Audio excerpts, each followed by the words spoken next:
You are listening to Primordial Harmony, session 45, a retelling of the classic Elemental Evil story in the Dungeons & Dragons multiverse. My name is Mike, and I'm joined by... I guess we're doing B-side. So I'm first. My name is Miles, and I'm playing Chadicus, and I am a druid.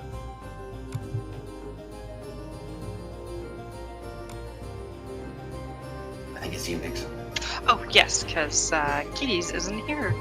Right now? Right now, yeah. So I'm Nyx, and I'm playing Naughty Bite, bit for short. Oh, she's a tabaxi.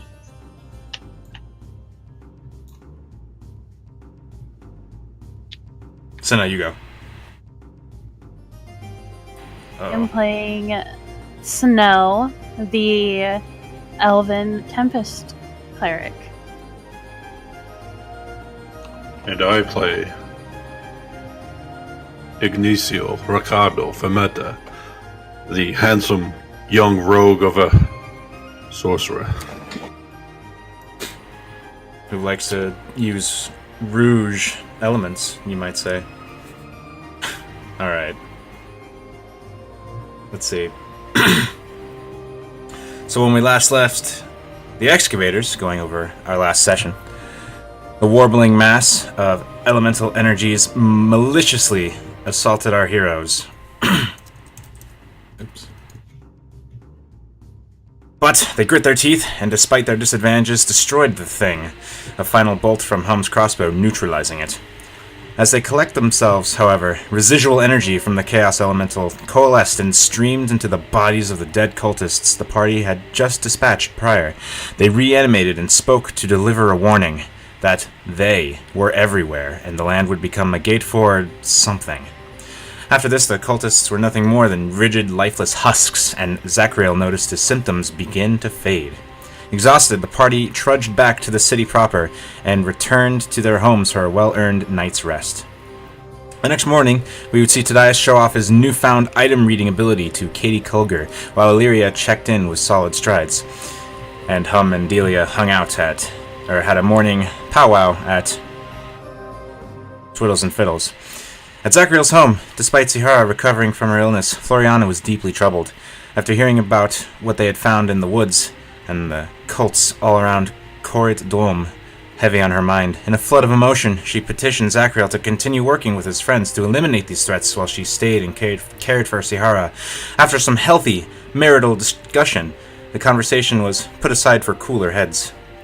Meanwhile, 10 days ago, we see Gordon's task force, hereafter referred to as GTF, heading toward Rolid, eventually to head north to the Sighing Valley to confront Kaelholt, Ice Mage of the Cult of Evil Air, at Feathergale Spire. After dispatching and scaring off a gaggle of goblins in front of the Northwell Woods, they made it to Rolid to find another individual Gordon recruited to the auxiliary Wayshield contingent, the passionate Ignacio. Ignacio quickly made rapport with the others, even if Snow found him abhorrent and distasteful. The next morning, they traveled north up the river toward the Sighing Valley, fighting off gnolls left and right. When they got to the valley, Feathergale Spire on the horizon, they found that the valley was crawling with even more gnolls. GTF decided to lay low and recuperate for the night, after Ignacio fireballed a group of gnolls on the opposite side of the river. We continue this tale with GTF rising in the morning after a restful, if not wary, slumber/trance. And I'm going to swap the music.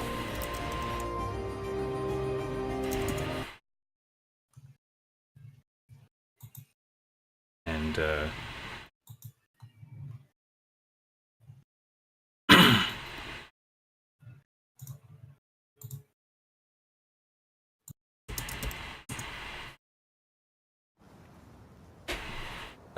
so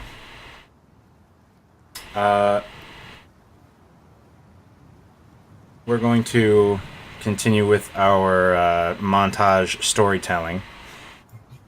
Let me bring you guys there. So you're sort of you're on the one side of the river, and you can see sort of all around there's these groups of figures that you can only assume are gnolls. That's not what I wanted to do. Sighing Valley. There we go. And they're between you and Feathergale Spire. So, we'll do another bit of montage combat. So, actually, first, how do you get across the river? Are we supposed to see all those bad guys right now? Yeah, it's all dressing. Okay. It's a lot of bad guys. How fast is the water? The water's actually pretty fast. You dip your hand in, and you can tell that it's pretty rapid.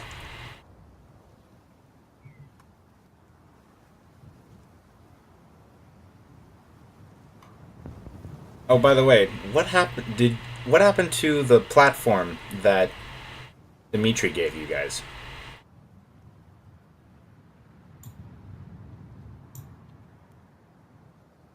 Matt? I don't remember platform. The skiff, the air skiff that Did floats we off get the an air ground. skiff too? Did. Because we were gondolaing it all the way to Roland. Oh boy. Did you bring it from Roland? I mean, it could be here. I haven't touched it. I'm a big, tired, fat man. I don't really know. Wasn't Snow and May riding on it? Maybe? Make that decision. I remember pushing it. I don't know if it's going to help us get across the river. Just I remind know you how- that it's there. I know how I could, but just don't know about everybody.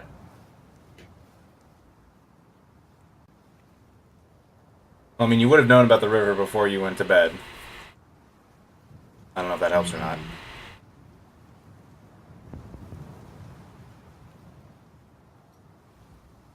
I gotta stare down this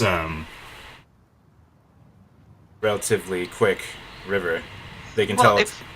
So do we have the rift or whatever? You tell me. I don't think we would have left it behind. Okay, then you have it.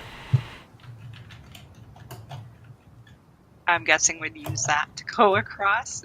Does it go across water? You test it and you find that it floats above the water, kind of pushes it out a bit.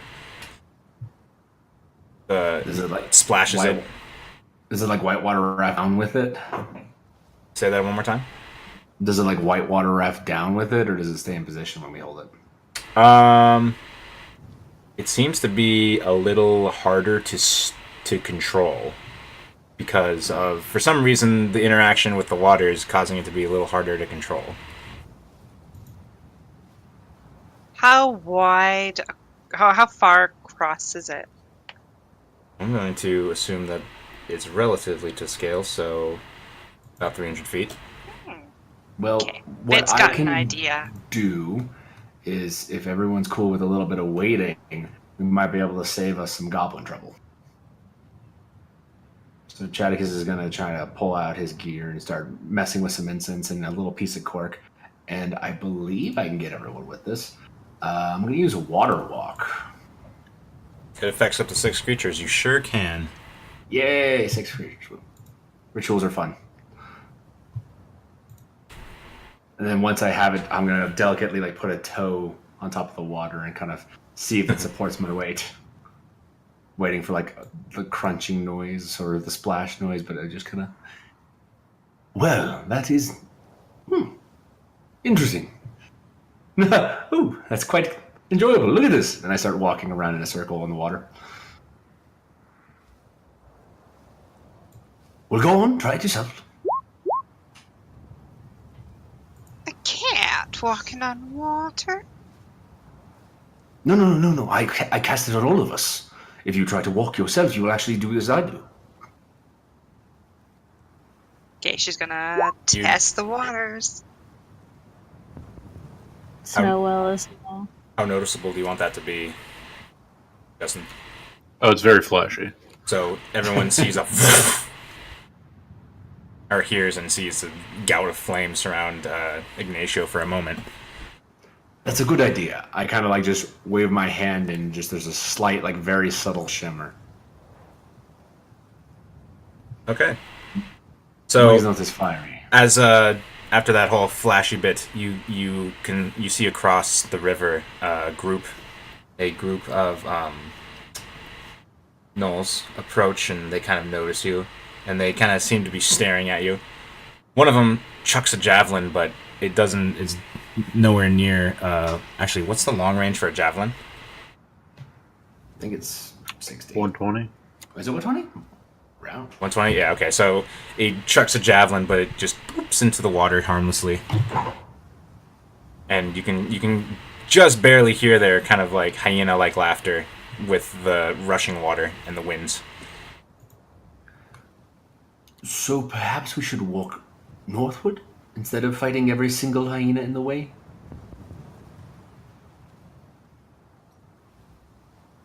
We walk north. They might walk north.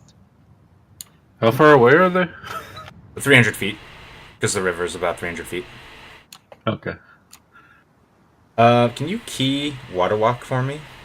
Yeah, I can. I don't have it on my prep, but I can Oh, just I'll copy just- it from the PHP. Okay. The compendium, all that fun stuff.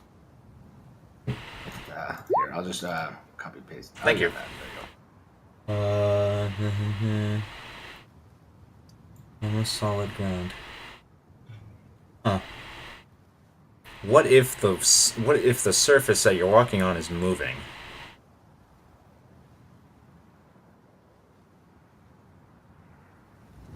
I assume it's kind of like a what's it called, a treadmill. There. So you kind of like you walk in a circle and you realize that you're definitely drifting south because the river runs south. I just kind of like quicken up my pace and continue walking with the water a little bit. Okay, so what guess this looks like is you're all jogging, and the progression is like not as fast as you'd hope, but it's like you're just kind of walking like basically you're walking up a down escalator, and the whole time like this gaggle of gnolls is just kind of like laughing and sort of just watching as you progress up the river. And you kind of realize that the river's starting to get a little thinner, and you're sort of backed up against the cliff face here. And the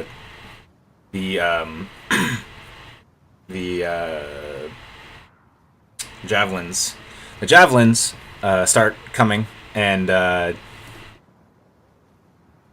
they, somebody gets like a cut in the shoulder, but barely. Do you engage them, or do you keep trying to just avoid them? Just for... I feel like they're going to follow us.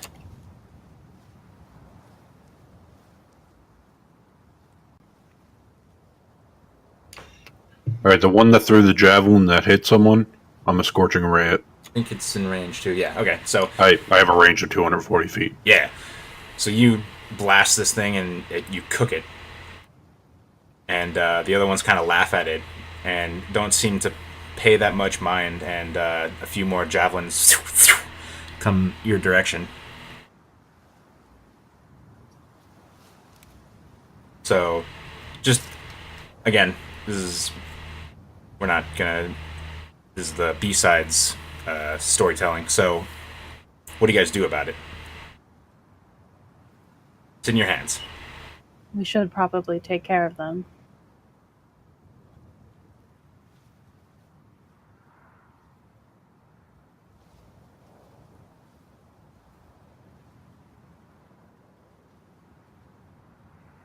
Yes, we should. Should we just cross over here now? You, a few moments later, a few more javelins, and you notice that they are without any ranged weapons. Are you folks not able to hit them from here? It's like sitting ducks over there. I'm just gonna keep firebolting. Okay. Yeah, after a few more fall,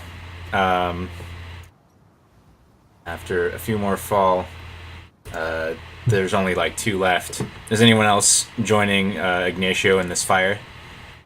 As in projectiles. I actually don't have a means of attacking them, so no. Okay. Sorry, how far did you say they were again? They're on the edge of the river. You, I mean, at this point, I was actually saying that like you guys were up here, so they're like 150 feet away, not even. And they were following you, and Ignacio was firebolting at them. Does it do anything?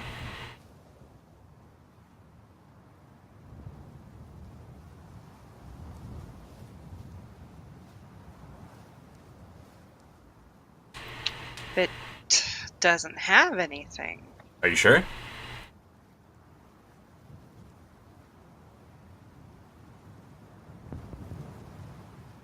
Okay, well, they run, and they fall back in behind some bushes, and you guys find yourselves still kind of walking against the current, going up to here, and then you're engaged by a whole nother group of them. And you find a few more javelins heading in your direction. What is done? They're not. Yeah. So let me zoom in a bit, at least for the stream. The only thing I can throw is a dart, but that's not. Aren't you a Sunstone Monk? Yeah, but isn't that 30 feet?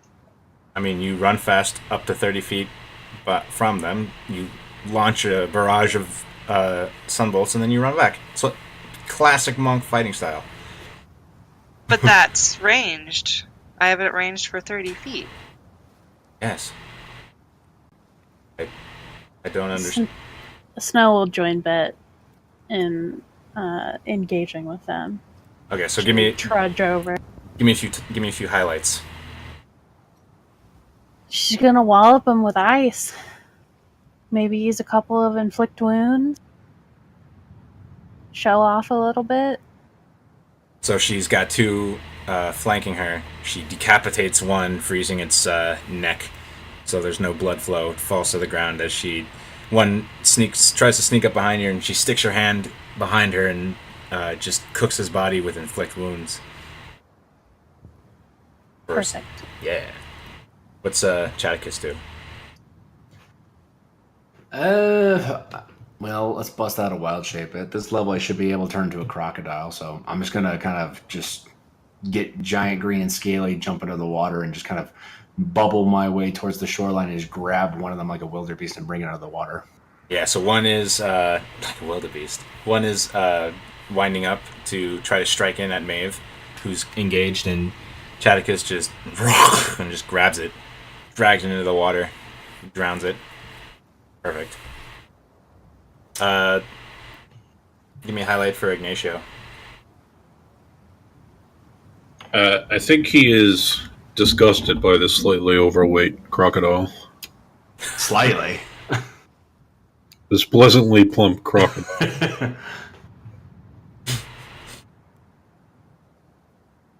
So what is he? What? Give me a highlight for the fighting the gnolls.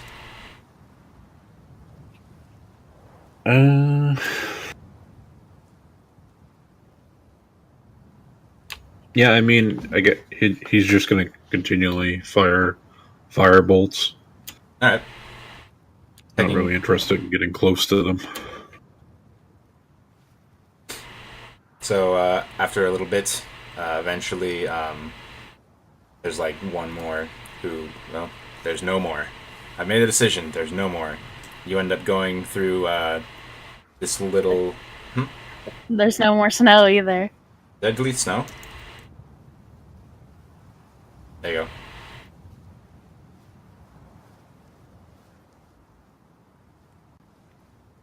Alright.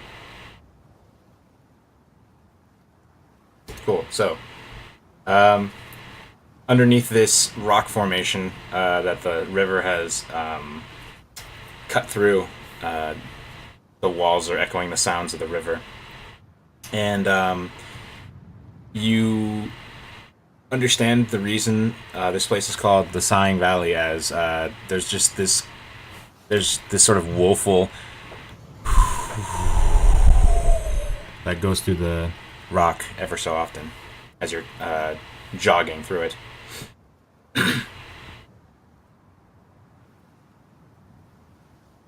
So, you guys make it through there. And you find yourselves flanked on both sides, with javelins going in from both sides. What's this look like? Snow will cast flash freeze / call light and strike a few of them down with that. She eliminates an entire bank of them.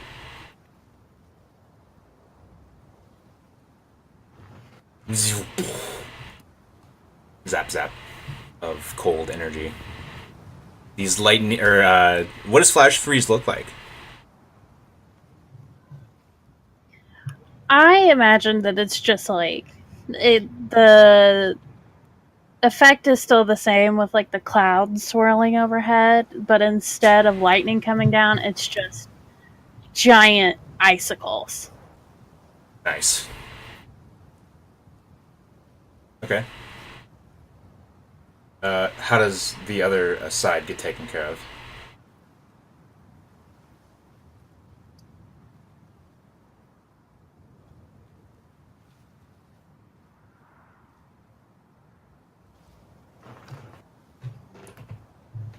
I'll say I set up Maeve and cast a fairy fire that makes them all glint purple, and she kind of just chops them all down one by one. She gracefully walks through all of them and just cuts one down, then cuts another down. Cool. Okay. So, eventually you guys make it to this side of the river, the Spire Close. You handedly defeat these gnolls here.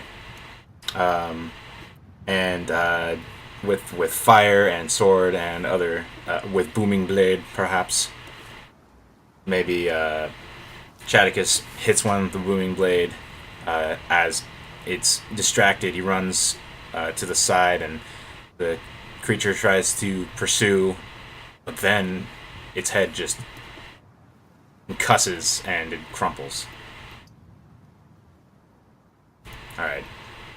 So, you guys are now you guys find a stairway up here, and you see, you look up the spire, and you don't see much activity at this point.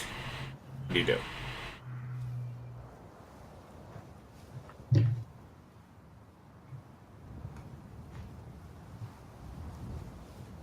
We should be cautious from here on out.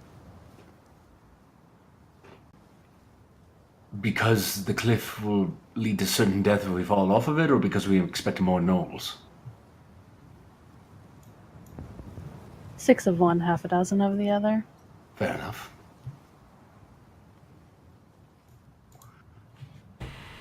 You guys start making your way up the stairs.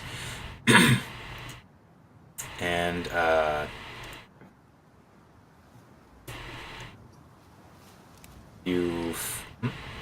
Snow will go first. Snow will go first.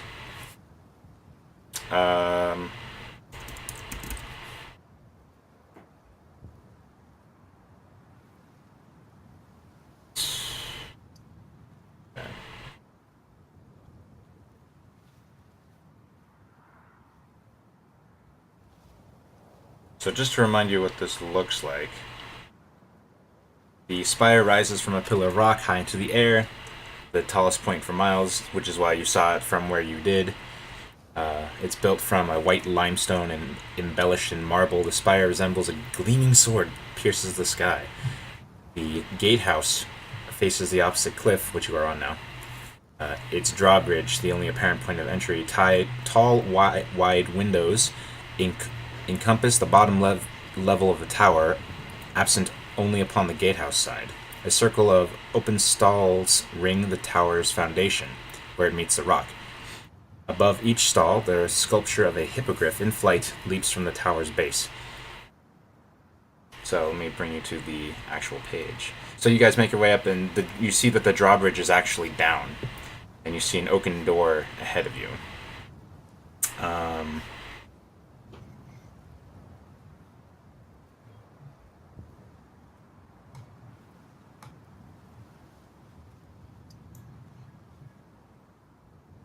So you said the snow was first, so she's. You guys, what do you guys do from here?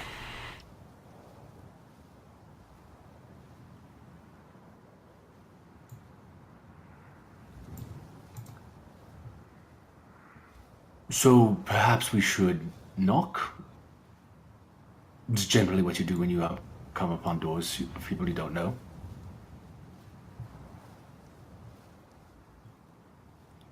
Snow knocks on the door. Alright, you knock on the door. And there's a little view slot that shks open. What?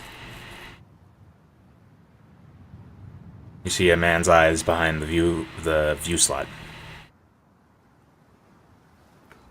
Hello, we were sent by the Way Shields.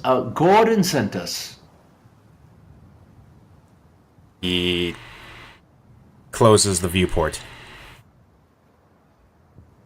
Then a few seconds pass. Opens again. Yeah, and?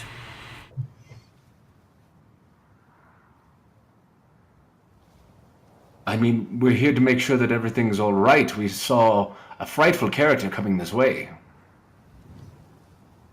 Everything's fine in here. May we make an inspection? It would be just our due diligence to report back to the Way Shields all of the, security aspects of this fort are still operational. We got nothing to do with the Way Shields. What do you have to do with anything? I mean, like, exactly what is the service here? Snow, do you know this man? Is he part of your... Do his eyes look familiar? No, his eyes do not look familiar. I'm afraid I don't know this man.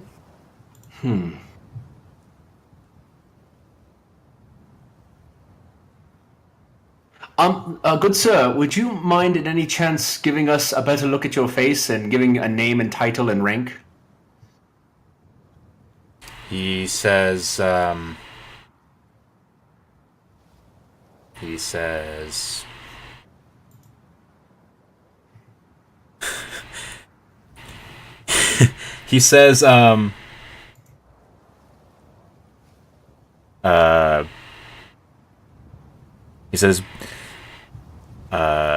my rank is, not really your concern, but my name's Nunya. Ananya who? His last name is Business. Wait, business is... Oh, fuck his you, last name he is says. Business. He says to Ignacio. Do the doors open outward or inward? Like, can I see hinges? You see hinges, and it looks like they open inward.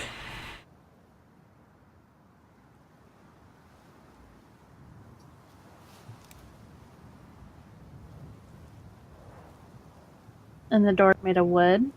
Sure is. Reinforced.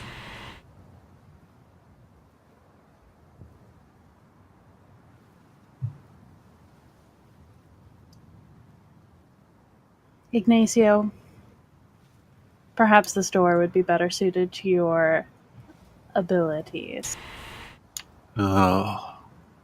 Calling for me already. Oh, we're going... Oh dear. Hello, good sir. Viewport was closed, opens again.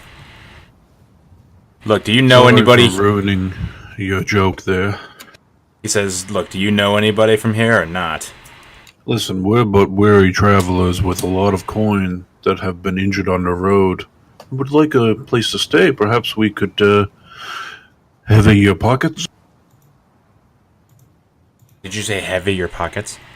Yes. Okay. He says, you see his eyebrows kind of waggle a bit. And he says, I'll have to speak with my superior. Well, you seem like you're superior enough. You don't make your own decisions? Ooh, make a persuasion check.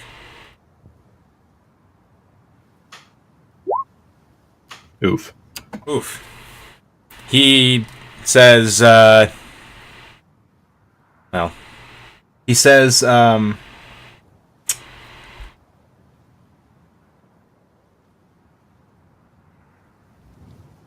says, not my job. And then he closes the viewport. And then he opens it turn again. around He opens and it. I wink at Snow. He opens it again, and he says, "I'll be right back." And he closes it again. All right. A few minutes pass.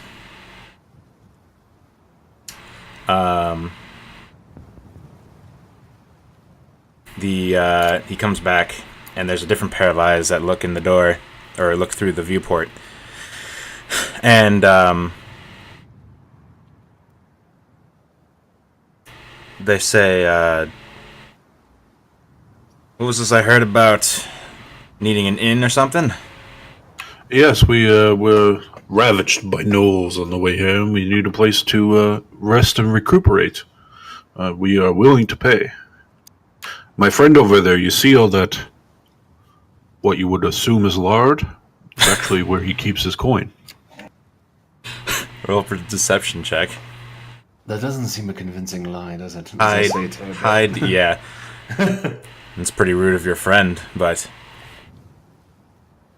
he says, "All right," and the doors start to open.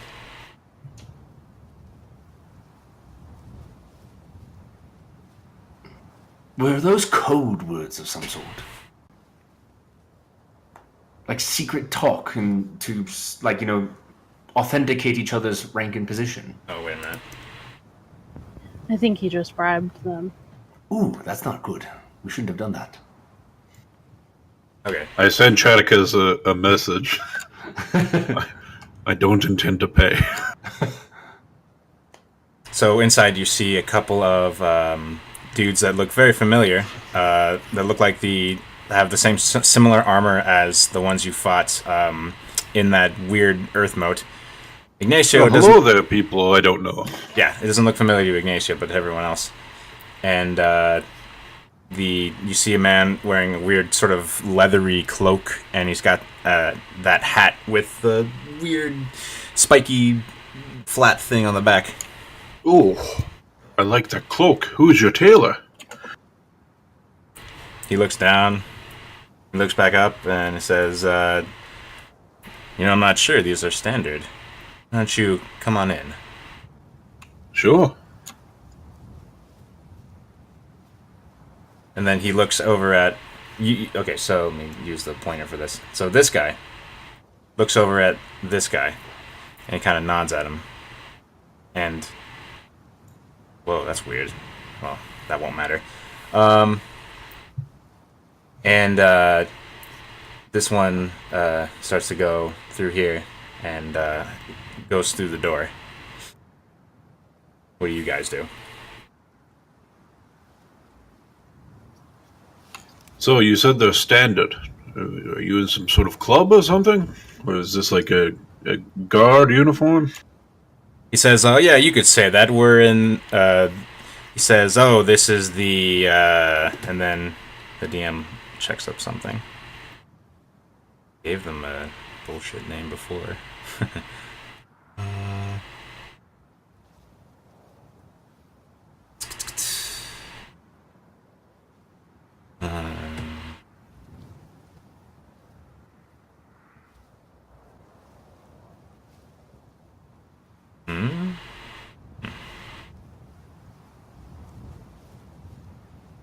He says, "We are acolytes of the Eye of the Cyclone."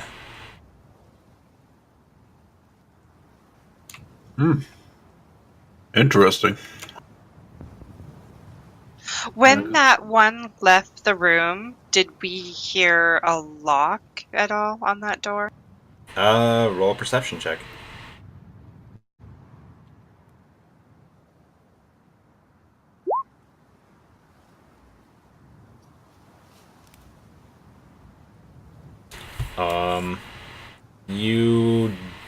You heard the door close, but you can't really discern any other details. Hey, Mike, I'm gonna roll a sleight of hand for what I'm about to do. Okay. Well, tell me what you're about to do. Oh, I'm gonna put. I'm tucking my necklace away. Okay. Oof. Okay. He looks at. I mean, wasn't really paying attention, but he kind of sees you fumble a little bit for a second, and then he just kind of glances at you, and that's it. And then he looks out the door and he gestures, please do come in. Oh yes, come on. Do not. This is a gracious host. Come in, friends. Come on.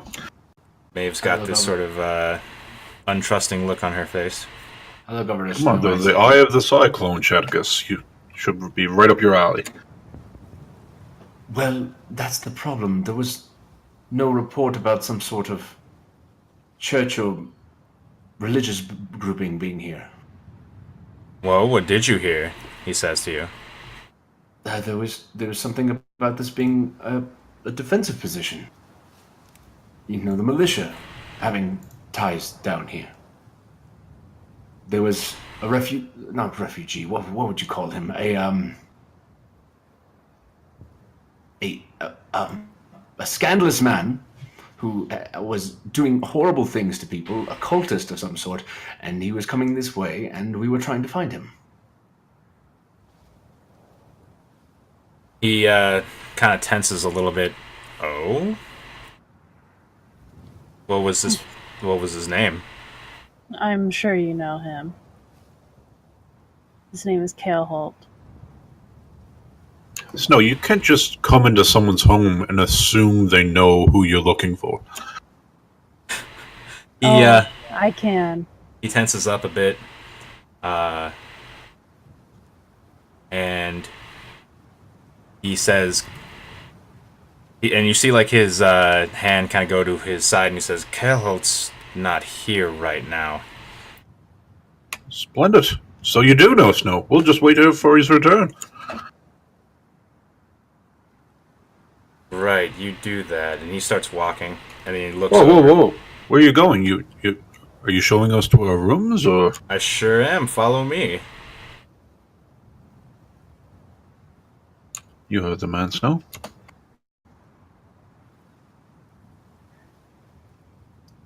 Snow will keep a hand on ice while she follows him.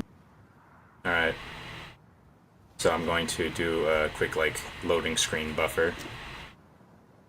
And that's our loading screen music. Yeah, sure. And I would like to stay further back from him as we're following him. Enough so that I can reach him, but a standard, Gotcha. sword. Doesn't seem right to me, so I'm going to start inspecting everything, seeing if I see traces of blood or a fight that came out, or if everyone here got converted. Maybe they converted everyone in the tower. Yeah.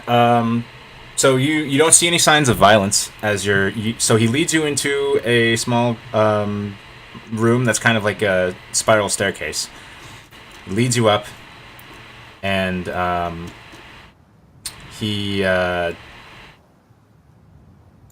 there's the small room, and then there's a pair of double doors, and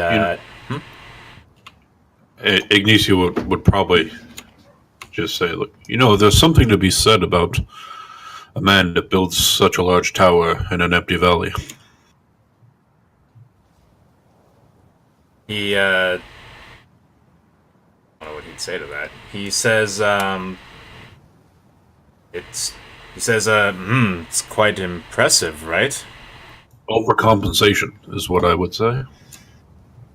You hear him snigger a little bit. And So you would know all about overcompensation. I don't know what you're talking about, darling. Okay. So, give me a moment. So he says he leads up to the top of these, or to like a landing on these stairs, just a flight up, and he walks through some doors, opens them for you, says, "Come now, follow me." Wait, where exactly are we going again? I'm showing you to your rooms. Can I insight check that's there? Absolutely. You can also make perception checks. I was trying to make an insight to see if he's like, actually leading us to rooms or cells or something like that. I know. I also. You can also make perception checks. Okay. Go ahead and roll that insight. Okay, so he's definitely putting on a front, and you hear Snow and Ignacio and Chaticus all hear sort of these footfalls, sort of from. Oh, let me actually take you there. Finally, unless I did already. Sorry, stand by. Okay. So you hear noise coming from the doors that's open, but it doesn't seem to be like, when you hear sound that's coming from a place, but it only has one like way to get to your ears. Like if you have a window open in your house and there's a sound on the other side, but it's so loud that it's coming through that window. It's like that.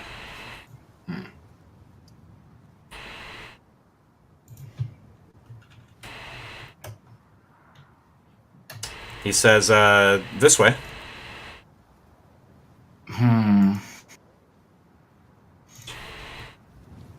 I guess I'll walk through the door. You walk through the door and you see out the windows and a table and another table and fireplaces, as well as a few trophies of what looks like weird creatures with a man-like head and sort of a weird lion's mane. So, as soon as you step there, Ignacio, he has the guy that led you up here has like a staff, and he just bangs the ground with it. And streaming from the other sides are a bunch of dudes, and they are coming out with weapons drawn, and all of your suspicions are confirmed. And I'm going to get some music here, and we'll just do a quick highlight reel. But a couple of things that are important I'll note. Don't let me forget to note important things. Give me a second.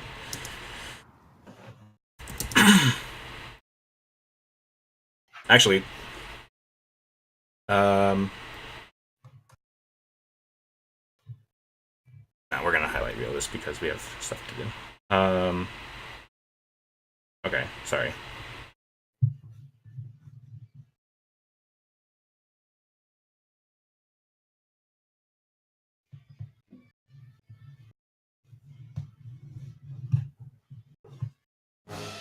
All right.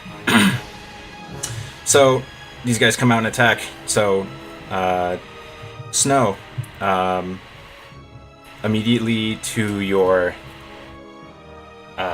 left, you see this guy that has barely any armoring on, just a shirt, and he starts to come in and try to lay into you with his fists. What do you do? Oh, well, that's not a good idea. So I'm gonna, I guess just like carve into the meat right where his neck meets his shoulder. Yeah. With ice. And then push him off the blade with my foot. All right.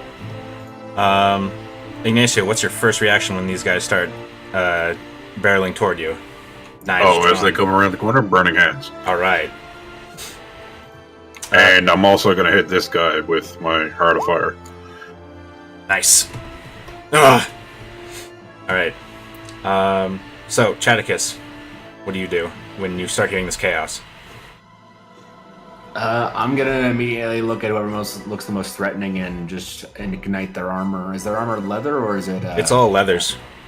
And I'm just gonna touch their weapons real quickly in my mind and do some heat metal.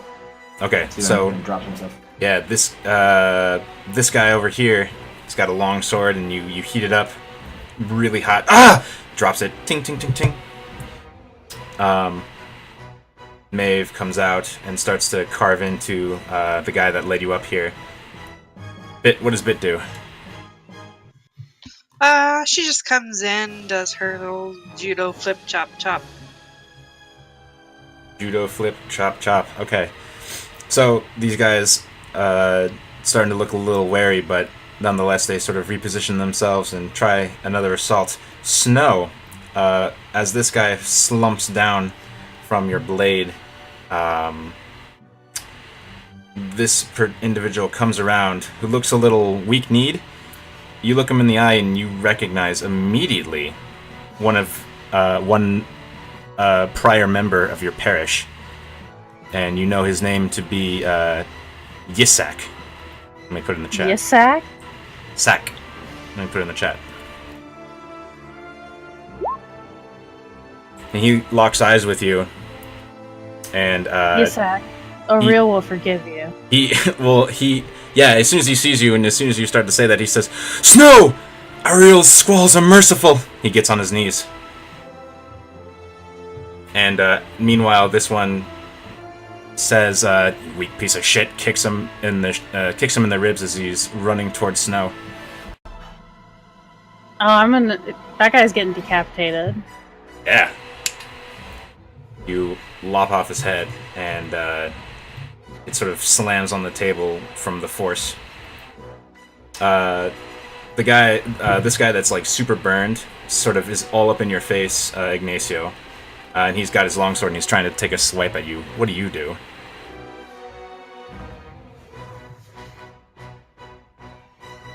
I'm gonna kind of do like when he swipes at me, I do like the Matrix like bend back thing. Yeah. And as I bend back, I point out 3 fingers, and I'm gonna hit him and his 2 friends over here with a scorching ray. All right.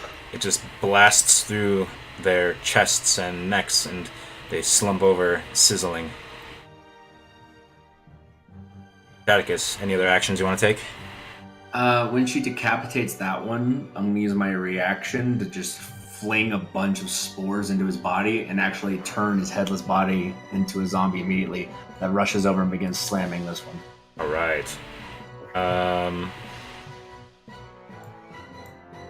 So, goes over and starts, "What the fuck?" And he starts fighting off, and soon he overtakes him a little bit. This one here is kind of tries to jump up onto the table, and a blast of air just pushes Chaticus, Bit, and Maeve. What do you guys do in response? Maeve is sort of like holding her ground but can't seem to get closer.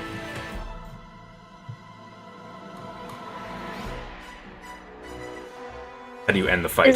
Would that be considered an attack? No, he casted a spell.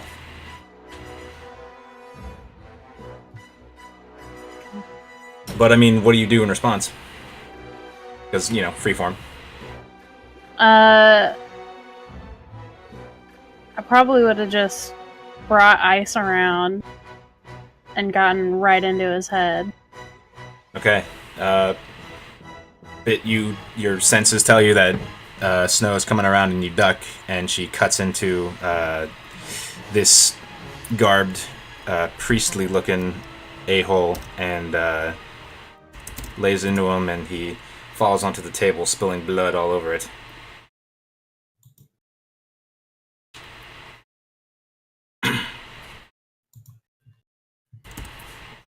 Yisak kind of like gets up, cradling his side.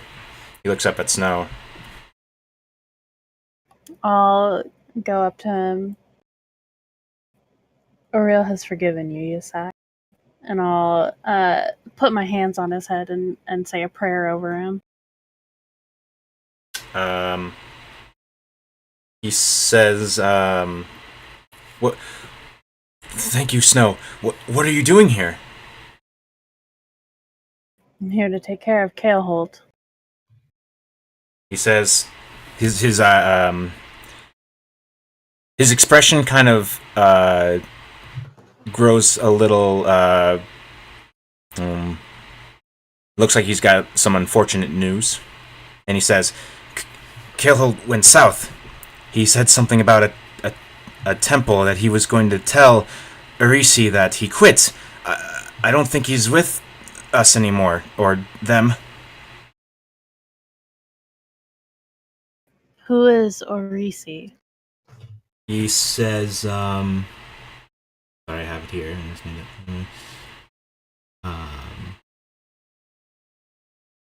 He says, she's the leader of, them. Is she here? No, she left a few 10 days ago. She, I never saw her myself, but I saw her leave with the guys that own this place. They all rode on these amazing giant birds, or things that look like birds with the back end of a horse.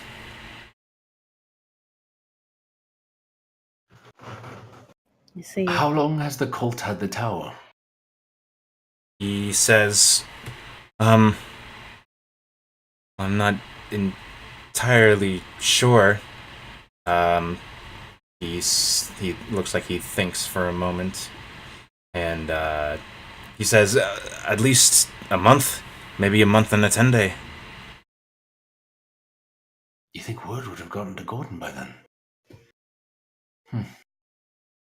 He says, they went. I mean, from what I saw, they went on their own volition. Interesting.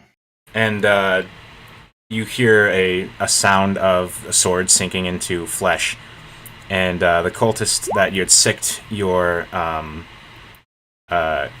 zombie on, Catechus, bleh, kind of like grumbles a bit, and he says, the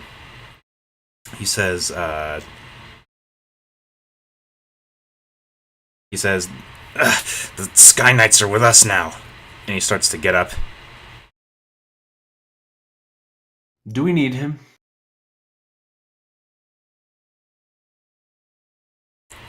Yasak, does he know any more than you do? He looks at him and he says, hold on.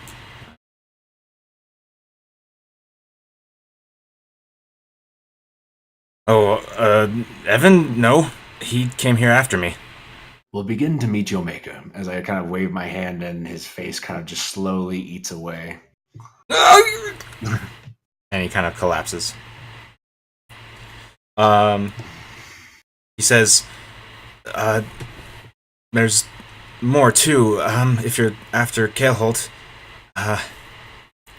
he said that, well, he was going, he says, I overheard him talking about some other person in the cult. He called him the burnt turd, and he's part of the reason why he's, and he makes air quotes, he's done. I think his name was Ashwick. He said, he just kept going on and on about he was sick of Arisi not recognizing his talents.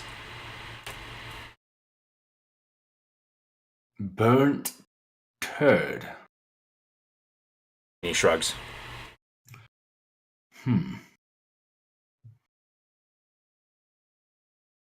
Well, if our quarry is south, we should head that way, but it doesn't feel good knowing that the militiamen are just trading to the cults.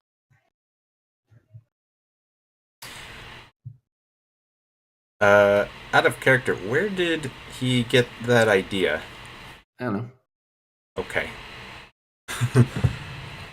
I mean, he's not the smartest of people. He's not like the most interactive of like knowing of how the militia works. Gotcha. He's just understanding the militia was here, and then all of a sudden they say the Sky Knights are part of the cult. Okay. continue. Yeah. He starts to get up and he kind of dusts himself off. It's not uncommon for these cultists to want to recruit. Are times so poor that the militia would actually work for cultists? They offer different things, I assume. They could have been taken by force as well. Yeah, they could try. The other one before his face is now, littering the floor. He said the Sky Knights were one of you? Are the Sky Knights still here? He says, "Oh, those are the guys that used to own this place. Although I don't think they went by the Sky Knights. They went by Feathergale Knights." Feathergale. And they are no longer in the tower, or they are somewhere else right now? They left with Arisi a few 10 days ago. From what Kelhol talked about, they went to, They went south to the Sky Pierce Peaks. There's supposedly a different stronghold.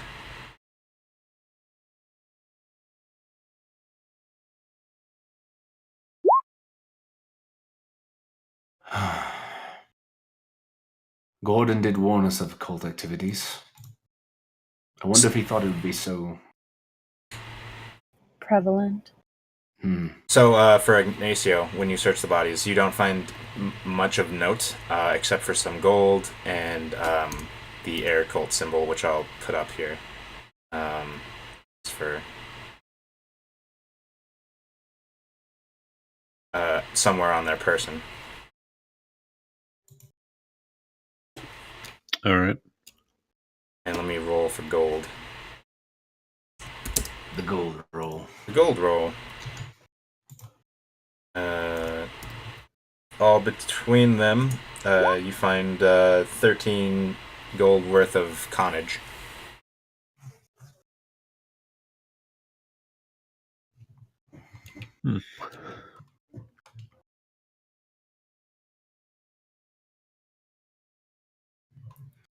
He says, I can show you where Kelholt stayed, if that helps. That would help. He says... Any information you can give us. Also, anything you could tell us about this Ashwick might also be of import. He says, I don't know them. I just know that Kelholt held him in disdain.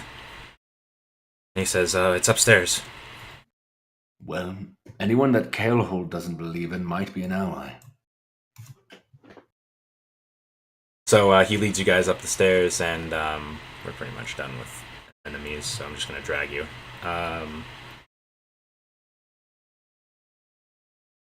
He takes you all up the... Oh, shit. Roll 20, come on. Okay. And he leads you all into these chambers up here, and he gestures to a desk and the whole room, and he says, it was this one.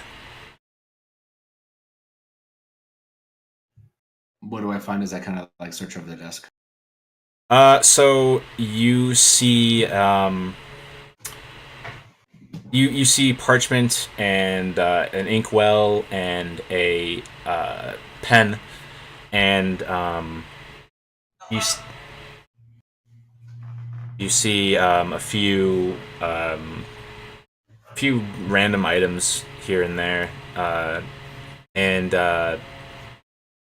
that's actually it on the top of the desk. Do you search the desk? Yeah, I'll search it. So you open the drawer and you see a whole stack of papers. I begin placing them on the desk and kind of spreading them out and just kind of like fiddling through them and seeing if I find anything that looks important. All right. I'll help. All right. So you spread out these papers, and what you find are letters. Letters and letters and letters addressed to Thurl Murakosa from Dimitri. What was his last name? Add it off as well. I think he had a different last name, actually, because he's my mother's brother. Okay, so Dimitri, and then Whatever you want. you'll give me the last name later, Miles. Sounds good.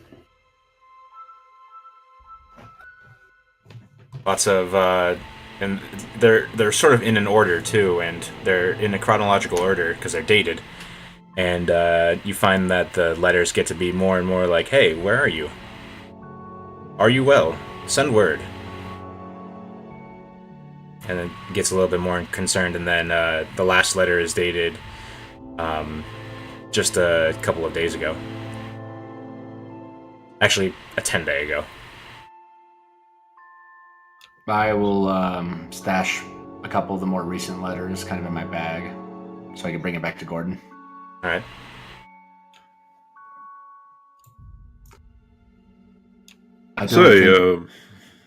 Oh, sorry, Chadicus, what were you saying? If these letters are to be believed, I don't think that all of the Feathergale went willingly. Ah, and what about your friend here now? He seems to be adorned in the same regalia of the people that just attacked us. You look at Yasak, and he kind of lowers his head in shame, and he says, "Kael'Holt brought me here. Whom? Kael'Holt, and he looks to Snow. Was a member of my parish. The same one I told you about. I'm sorry, I must have not paid attention to the name. I was lost within your eyes. Snow rolls her eyes and ignores them. And, go on. No, go ahead. So, and at this point, his eyes kind of go wide, and he suddenly perks up, and he says, "There was one other thing. When Kael'Holt was leaving, for, I suppose, the last time, he said, before, he mentioned to someone that before he would head to the temple, that he needed to tie up some loose ends in Forstride." So he's back in Forstride then. We'll need to make haste.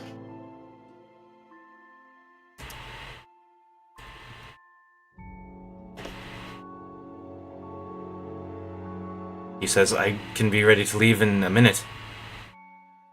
You said they had creatures that had like horsebacks and eagle faces. Are they still here? Well, there's Or one. Did they take all of them? There's one left in the stalls underneath the tower.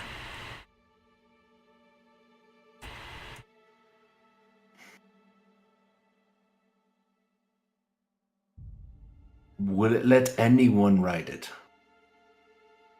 He says, "I don't know, really. They never let me touch them." I would imagine these beasts need to be properly trained and form a bond with... You know what, Chad? I think you'll be fine. Well, let me go see it real quickly. Alright. Oh, there might be... Well, there is a few more of them. Probably at the lower level, so be careful. Oh. Well, they've lived a long and good life.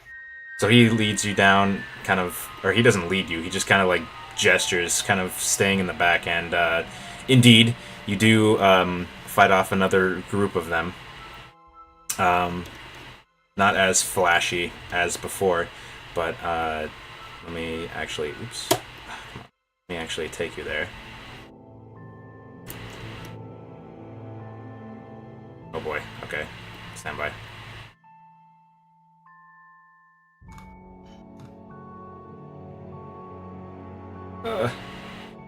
And roll 20 is just chugging so hard. Okay. Scroll down to the bottom. I see it. Alright. He gestures to, he gestures to that door. He says, I think they're keeping it there. I kind of take a peek. Is there like a visor to see through it, or do you have to open the door to see through it? Yeah, there's a little visor. I'm just gonna remove it real quick.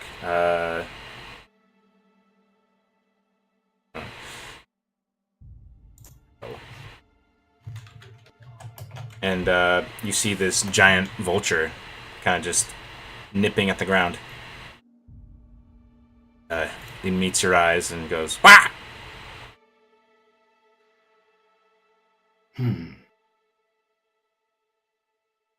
How does it look? Does it look healthy, taken care of, or is it Make a nature check. nature? Okay. This thing looks like, other than not having eaten for maybe a day, looks perfectly healthy. I'm gonna try to approach it and be very, very calming to it. Okay. Roll that animal handling. Yeah, I never get to do this one. I'll do it! Alright. Critting on animal handling does not mean... I know. It's Cool. as good as I could do. So yeah, your presence is very calming to it and just kind of like approaches you and goes... And kind of like slowly like tries to lean for your hand. I kind of like hold my head up God. slowly and put it in its beak. Like It thinks kinda he's just- food. And it kind of presses against Chadicus's hand and kind of squawks again. Rah! Blinks.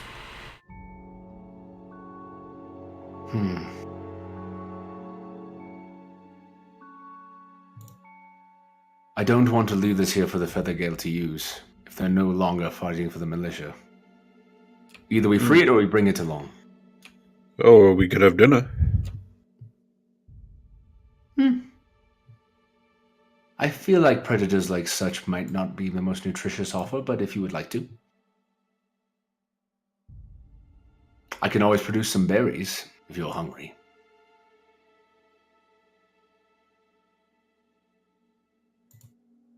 Is No. he saying that to the bird? No, I'm saying that to Ignacio. But I'm not in current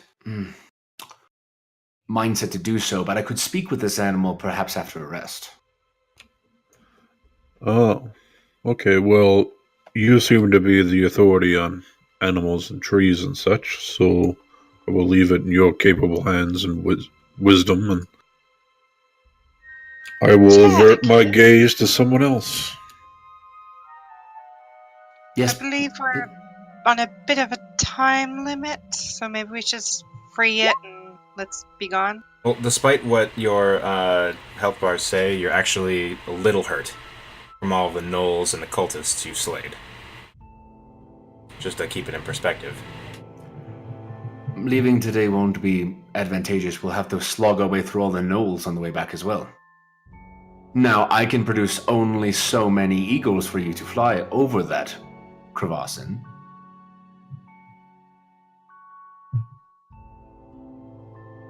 Perhaps we spend the night here. We release this in the morning and then we try to fly our way through the valley.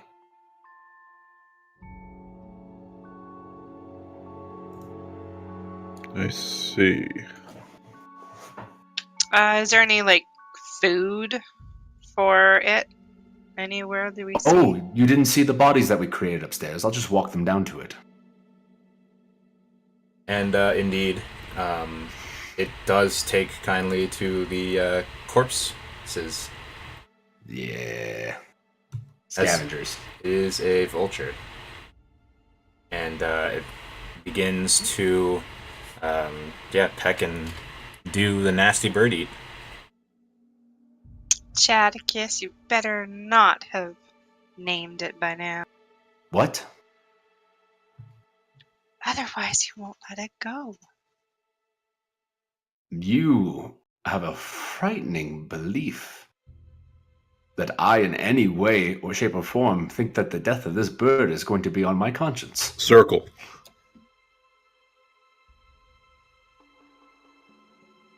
What? Well, he said shape. Never mind. That kind of looks confused. What do you mean, death? It was a fat joke. Oh, okay.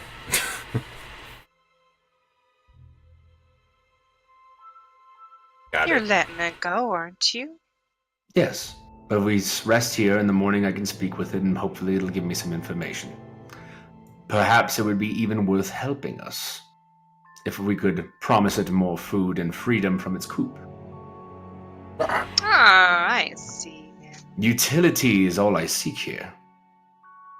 Death comes for us all. It'll come for this bird probably earlier than any of us.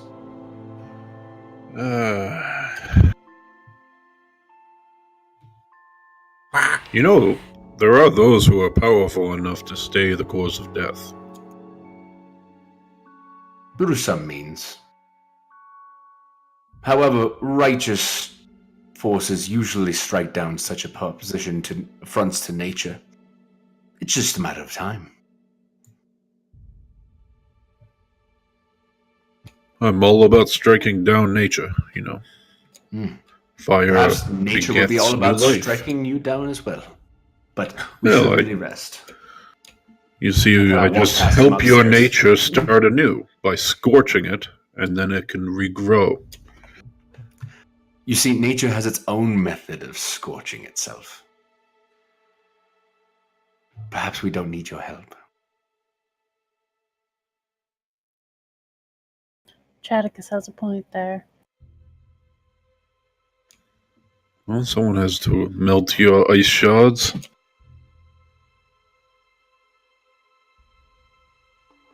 So, do you agree with my line of thinking that we should question the bird, or do you want to leave right now and go fight gnolls and then sleep in a valley in which you could be attacked at any time? I will be honest. I would like to see you speak to the bird. As I have never seen anyone speak to a bird. I have never either. And I've been spoken to by a bird, but not ever spoken back.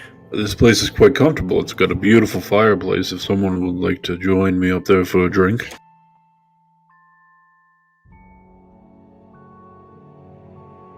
I'm quite a teetotaler. I don't think I'm going to be much good after a drink. So one sip perhaps, a nightcap, but afterwards you're on your own. Did we even see anything to drink? Well, you didn't raid the kitchen. Let's go raid the kitchen. You raid the kitchen, and there's some food. Barely food. It's more like gruel. But you do find alcohol. It is very... There's two different kinds here that are stocked. It looks like there's a bottle of a spirit of some kind, and a keg of... or a wooden keg of what you find to be very weak ale.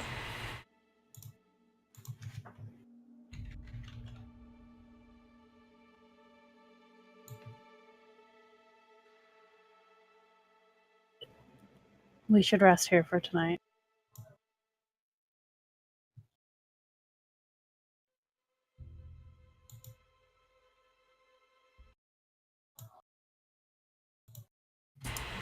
Alright, so you guys rest.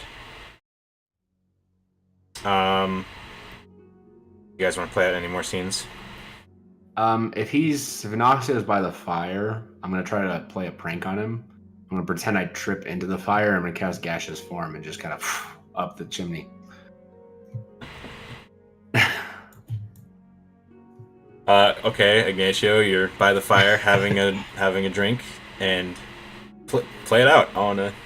I just have my one little sip, and I'm like, oh, that is quite strong.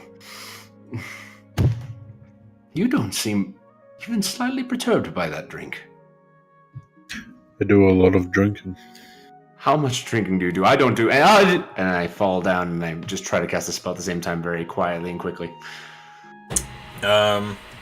Okay. Well, I definitely feel like this is a sleight of hand. Let's do it. Contested by perception. Reroll. Again? I'm gonna need you to reroll. Even your modifiers are the same. Uh-oh. Ah!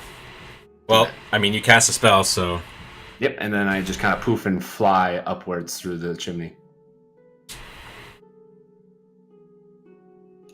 What a strange man. I'm gonna fly just around a little bit around the tower and then poop right back in the vulture's cell. Just kind of hang out with it for the night. Okay.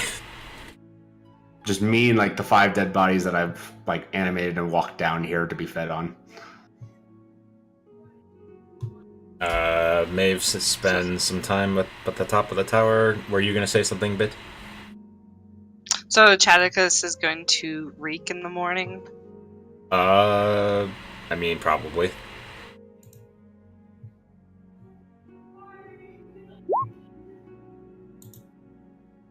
What about the morning?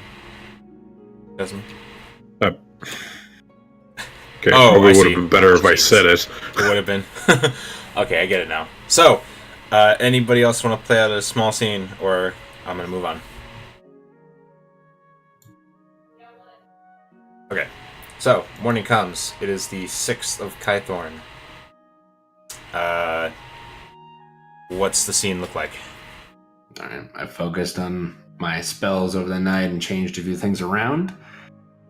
There's probably only like 2 pristine, slightly fungus-covered bodies left, and 3 mostly shredded up ones underneath, like, the buzzards, kind of like, talons.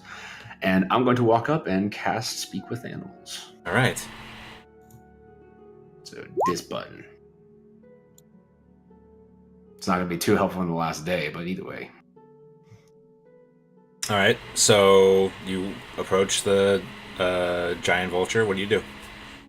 So in, whatever language it speaks, I begin saying, "Hello. I'm sorry I couldn't speak earlier. What is a ritual?" It moves to like its head, and just then it sort of settles its eye on you. Hello. So, how long exactly have you been trapped in here? He says, many moons. Do you like it here? And then he turns to facing outward, and he says, "No, want to leave. Master gone." You have a master? What do you know what your master looks like? He says, "It looks like you, but less." Less. Good. I needed a ribbing from a bird today. And he kind of cocks his head at that. I believe I might have an idea of where And your then, master as you're is. saying, sorry, I just want to do this. As he's saying that, he kind of like leans down, pulls a rib out of one of the corpses and says, "Ribbing?" Offers Yes. it to you. Your anatomy is quite well trained. His feathers ruffle a little bit in a good way. Now, unfortunately, did your master give you a name? He says, and he says, "Socks." Socks. Now, Socks, unfortunately, I believe your master was one of the owners of this tower, and it has come to my attention that he may not be among the living. And he kind of swoops a bit. "Oh, Master left." Yes. By left, he has departed from this plane and probably into whatever god or, greater power he believed in. I believe he is very similar to these bodies you've been feeding on, as I point down to them. He kind of blinks a few minutes, or for a few seconds, and says, "No, Master left. Master went away. Still breathing." Still breathing. Well, I want to get you back to him. Ah! In happiness. So, I will allow you to leave, but I need you to do me a small favor. And cocks his head. Now, you've probably flown in this valley before. There's many of those little laughing creatures on the ground that throw the spears, right? He Snickering furry things? He clicks his, whatever, like I guess the gullet, whatever birds do to make that click sound. Snaps his beak and says, well, Master Kills, fun. Socks eat them. Yes, very fun. But fighting them, too many of them could be bad. Because sometimes you might get hurt, or someone else might get hurt. So, what I would like you to do is please carry one of my friends over them, and then you can feed on them until your master gets back, and you will be free to stretch your wings. Okay. Rah! Perfect. So, I will go gather the rest of them and let you know. So, thank you again, Socks. This has been most agreeable. He says, he just kind of, like a acknowledging squawk, and then leans down and takes another bite of flesh from the corpse. Acknowledging squawk's a pretty good subtitle. So I'll just kind of close the door very calmly, walk upstairs, and say to my party, well, Socks the Vulture will ferry one of the lighter one of you over the valley. I can summon some eagles, and we can probably make it much quicker and much more safely than we did inward.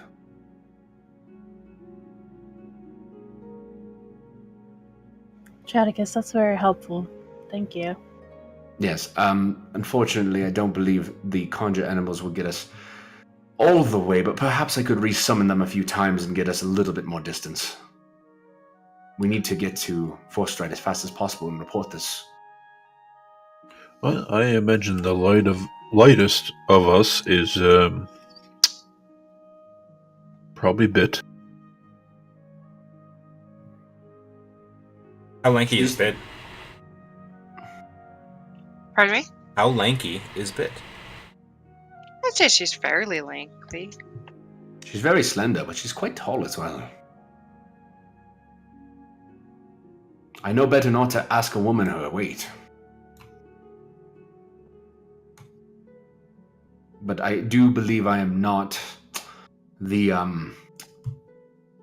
lightest of companions.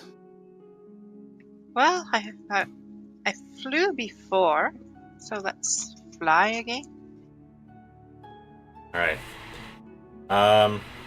So,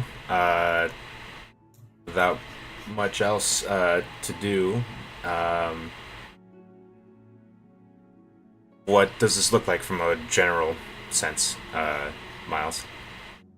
So, I think the easiest way is that we're going to get to the top of the tower where we were last time when we were, playing this area before.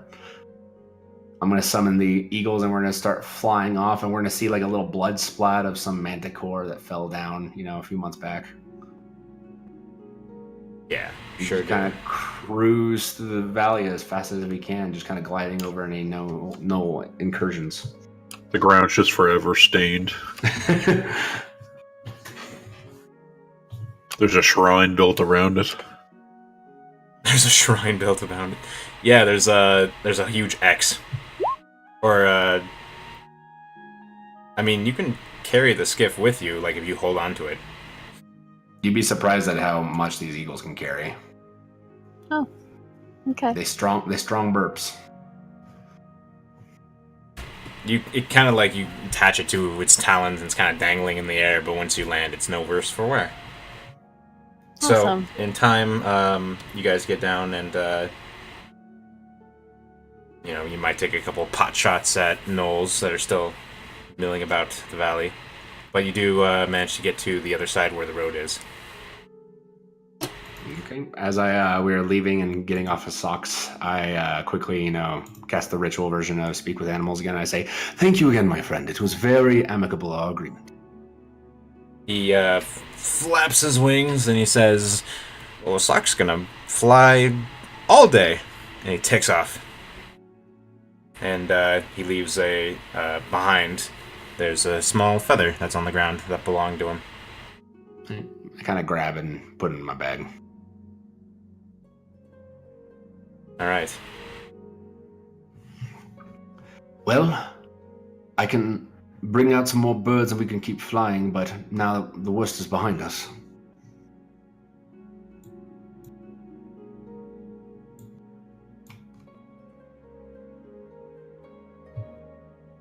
Okay. Well, shall we? Yes. So, over the next 2 days, traveling down to Rolid, you have one small encounter with like 2 gnolls that you guys just destroy easily. Yisek kind of walking with over time. Yisek gets a little more confident and walks astride with Snow. Like, yeah, we're in the Church of Uriel. I'm gonna mispronounce that name a lot of times. I walk with stride behind them.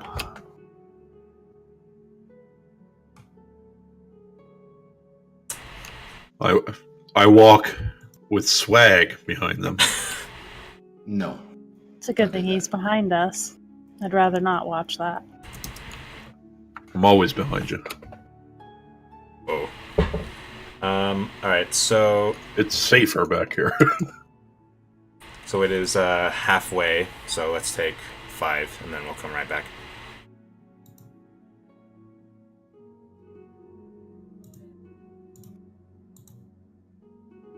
Being rolled in.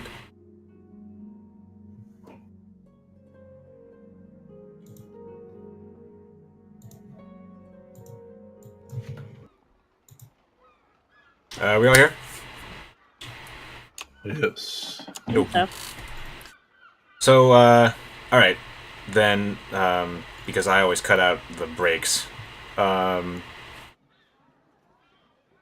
what did Chaticus do on the midway point? Because we're just going to end up in Rolled right after this. Oh, I just used the 3rd level spell cast of the Animal Messenger. Found a flying creature around the way and kind of whispered it and said, you know, the man in the building that has this symbol in 4th stride, that has grayish hair and yada yada, I want you to convey this message. And I kind of go over just a few lines of like, hey, this is what we found at the spire, and we'll be there in probably a day or 2. All right.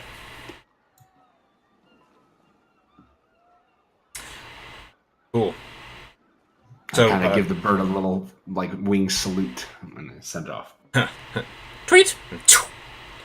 It goes off. All right. So you guys find yourselves in Rollid again. Now, if you guys want to play out any scenes, feel free. Otherwise, we're gonna move on. What time of day is it? You guys get to Rollid in late afternoon. We'll be trying to rest here. Would we better be best resting on the road? Well, you know, Snow, I don't know if you realize this, but the sunset looks marvelous here on the water. I'm sure it does. Pause. The sun still sets in the west. The coast is on the east. Snow smirks. Sorry, Justin. I will make a sunset. Perfect. So, what are you guys doing? Probably gonna go get a bite to eat. More fish tacos. Produce myself some good berries and numb my tongue a little bit. You sure you don't want any good berries? No? More for me, I guess. Okay. So are you spending the night in Rollid?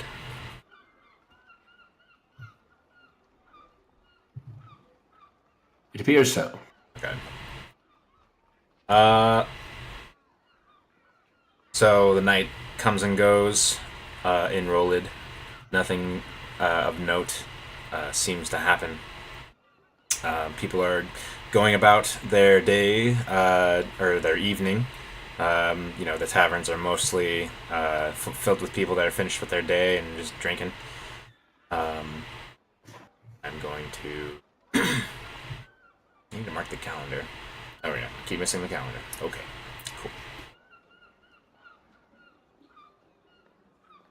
Oops. So a few more days passed.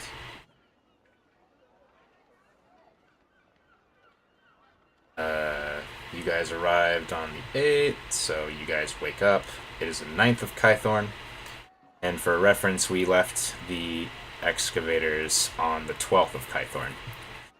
So, you guys, the party wakes up wherever they do, and they form up. To the chagrin of Snow, Ignacio still there. And you guys end up heading out. Oops, that's not the right thing. I'm not selecting.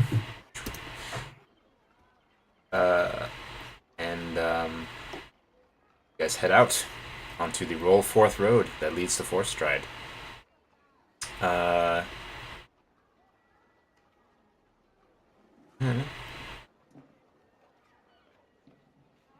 see here. Huh? Okay.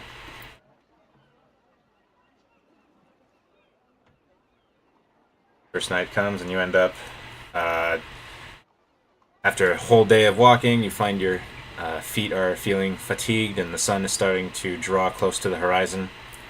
And you sort of, this is the second time you've all been through here together, and you all sort of recognize that there's sort of this already kind of established camping area.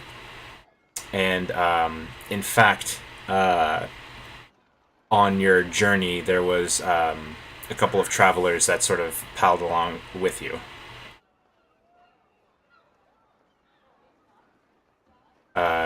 One's a way shield and one looks like a merchant. Just has a bunch of stuff. And Does he have spice? Does he have spice? It's not Spice Daddy. Oh. Looks like he's just got some stuff from Rollid that he's taking in Forth Stride. And, I mean, they'll make conversation if you talk with them. They look kind of focused on what they're doing. I just ask him about the weather as we walk.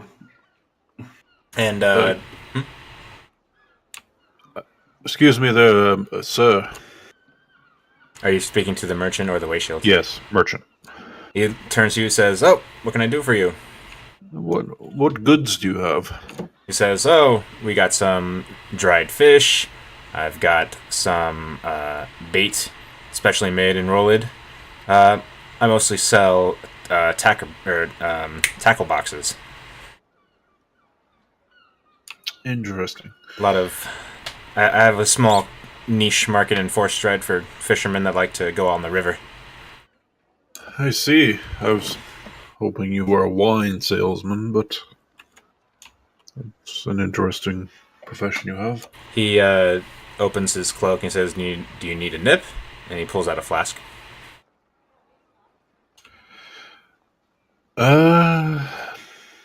No, I'll be fine. Suit yourself. He takes a swig and puts it back in his cloak.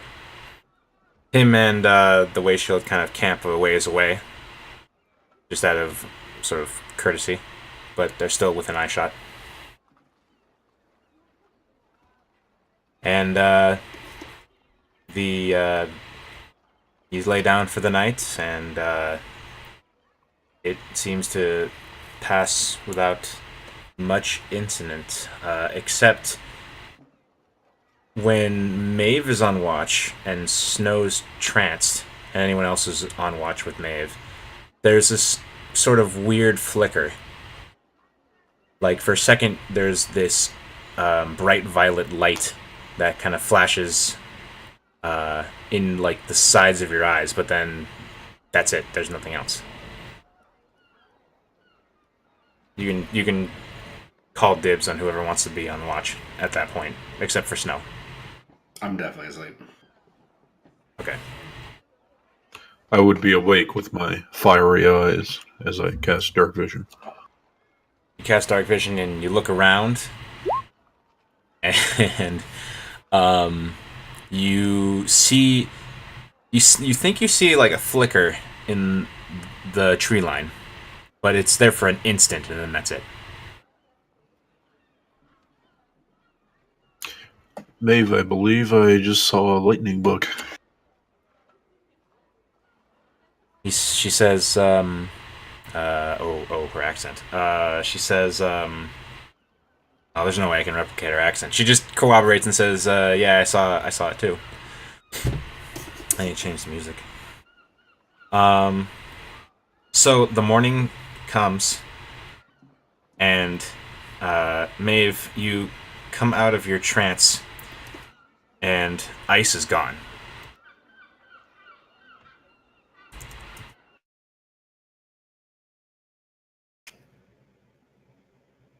Did you mean snow? Because you said Maeve. Oh, sorry, I didn't mean snow. So my glaive is gone. Your glaive is gone. I'll turn to Yasak. Yasak, have you seen my glaive? He stirs and starts to blink awake. Last night when you had it, I'll look around the campsite. you see no sign of it.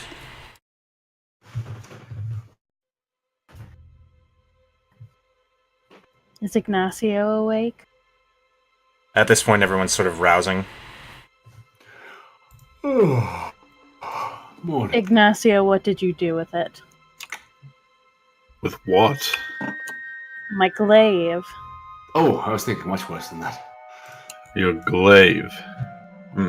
Listen, I don't know what you take me for, dear, but I don't touch other people's shafts.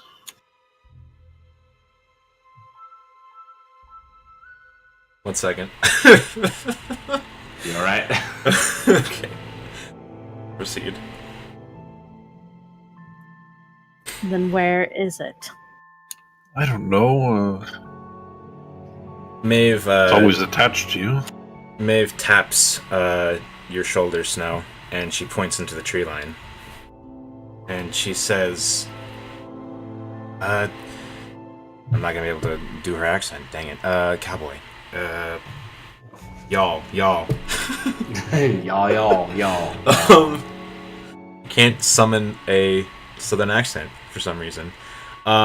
She says,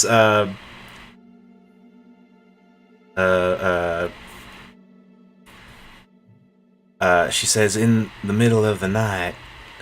She says, in the middle of the night when you were trancing, me and Ignacio thought we saw a lightning bug come from the tree line.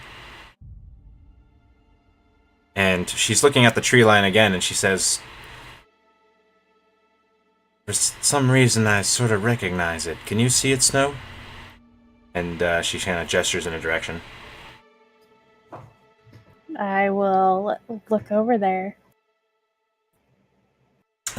So you see sort of where the tree line starts. You see sort of like these very, very small and like, or these very small would look to be tracks, and they have these flecks of purple light kind of emanating off of them. And Maeve says, why does that look so familiar? I'll start following the tracks. Wait, Snow, you should probably wait for... I just kind of quickly roll up my stuff and start following after her. And Yisik is right behind you, and so is Maeve. Does anyone else follow? Bit follows. Yes. Okay. So you all go into the tree line, and you're following Snow, who's following these tracks, and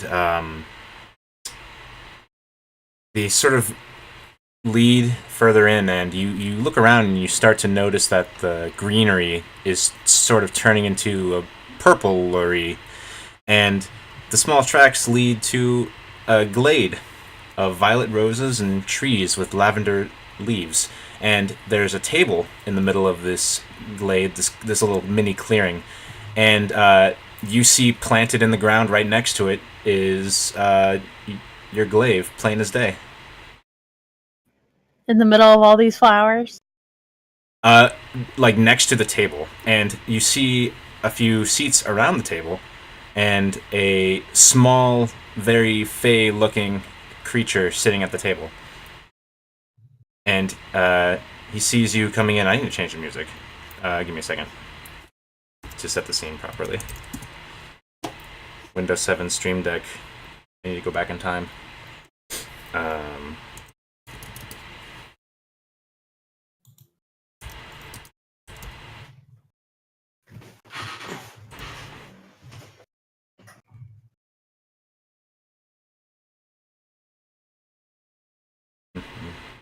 Sorry, stand by.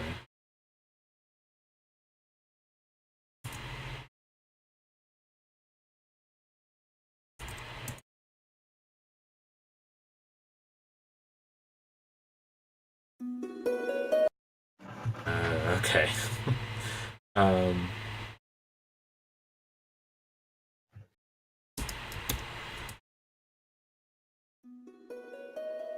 So,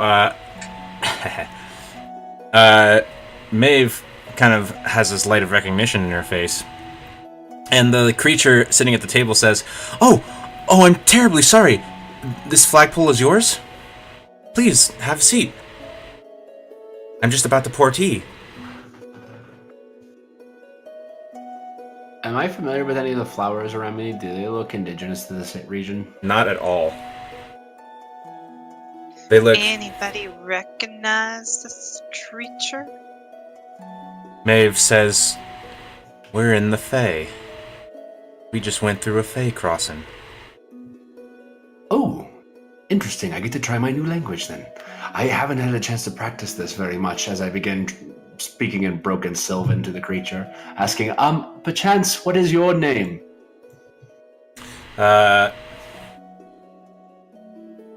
He says, all the things I didn't prep. Stand by. Always the names. Always. Well, in this case, this may be third case. He says, oh,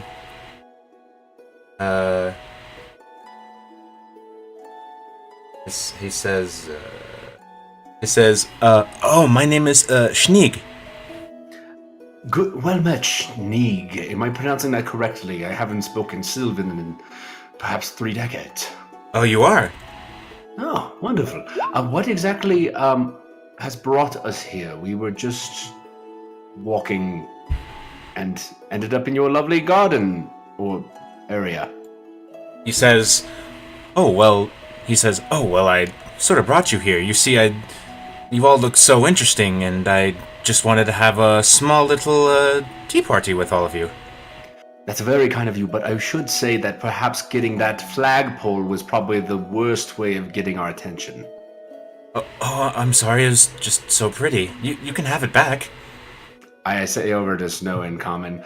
He says he's sorry for taking your glaive and you are free to take it back. He just thought you were interesting. And is there a pathway through the flowers?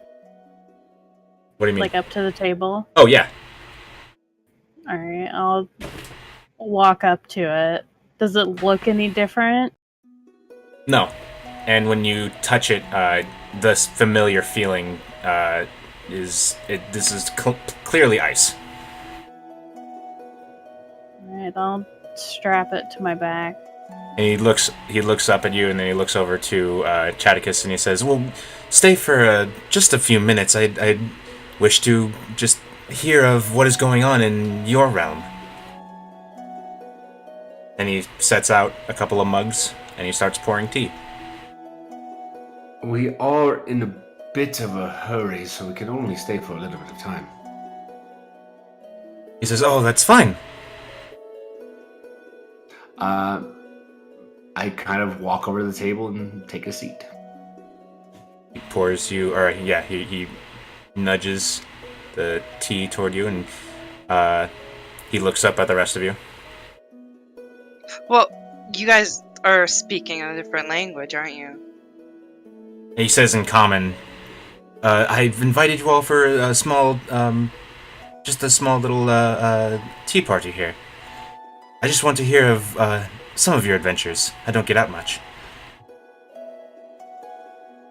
It's a small reprieve. We'll be back on the road in just a minute, but nothing like a good brew, as I kind of lift it out to my nose and... It's aromatic, and it smells both sweet and has an herbal twinge to it. I'm going to take a hearty sip of it. Bit goes and sits down and tries the tea. It's delicious. Snow will sit, but not drink the tea. Alright. Maeve sort of sits down, sniffs the tea, and also takes a small sip.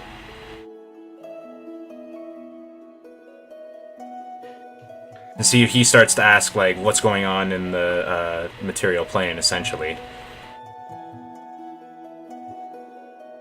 He seems to just be asking out of pure curiosity. And Well, what isn't going on? Personally, we're probably not the best to mention of current events. We've been traveling into dark, dank caves and fighting cultists. how fascinating! And he's saying this in common, so that he kind of detected that... Yeah, he kind of detected that you guys felt left out, so he starts saying this in common. Tell me of what did you find in there? And then, Ooh, you know... You might actually know this. I kind of begin scribbling on one of the pages that I grabbed from the Feathergale's, papers, and I draw the big swirly sign that we saw with the gnolls. He looks at it and he Well- frowns a bit and he says, "Doesn't look like anything I've ever seen." Well, there's some sort of creature. Do you know what a gnoll is? Those creatures that look like hyenas. Yes, exactly. So Terrible we sorts. encountered a creature that could almost regurgitate or spit entire gnolls. He puts his hands up to his mouth. Horrifying! Horrifying indeed. We did destroy it, I believe, quite effectively, but the gnolls still were around there. They reproduce very quickly. This is a strange place. I quite like it. So about 10 minutes pass, and maybe about a minute after that, he says, after sort of you're telling him these stories and these strange events, and he takes he looks like he finishes his tea, puts it down, and he says, "Thank you so much. I'm very happy." And he says, "If you need to go, don't let me stop you any longer. But before you Who are leave," you? he says, I told you my name is Schneeg." No, sorry. What are you? "Oh, I'm a sprite." Huh. Do you do this often? Steal things that aren't yours? He blushes a bit and he says, "Not too often. But I want to make it up to you." And he pulls something out of his jacket and he sets down on the table a small purple feather.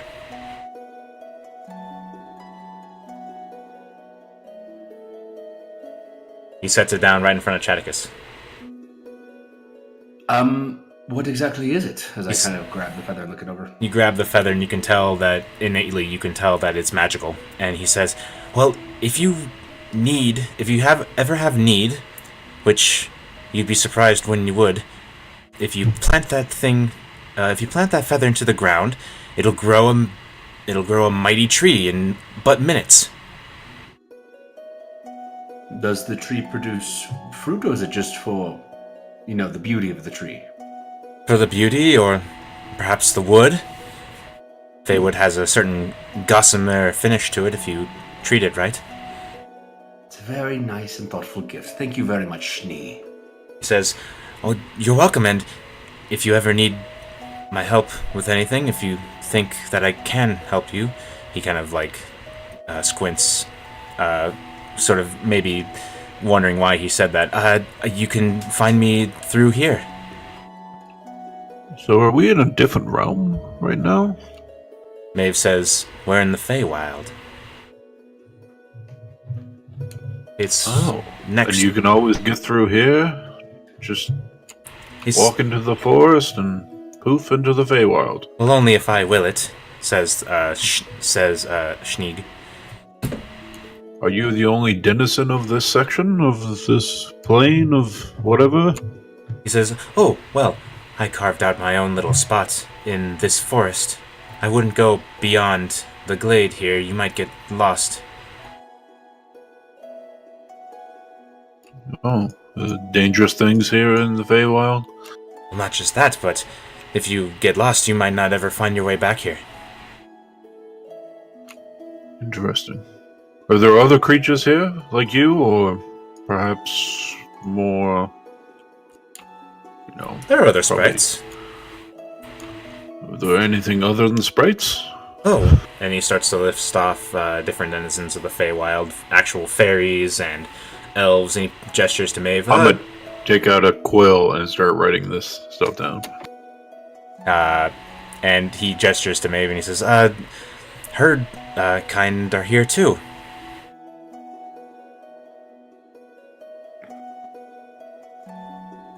And he lists various Fey-like creatures.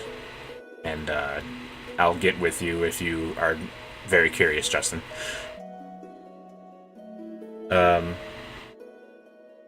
He says, would anyone like a small spot of tea before they go? No, I'm quite full. I think we should head off. It's been a delightful excursion from our actual trek, but we should probably head in to town. Alrighty. Thank you for returning my glaive. He kind of shrinks a bit, blushes, and he says, "Thank you for not, skewering me."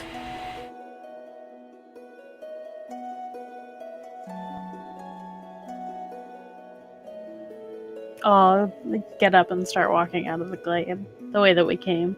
I humbly bow and I follow after Snow.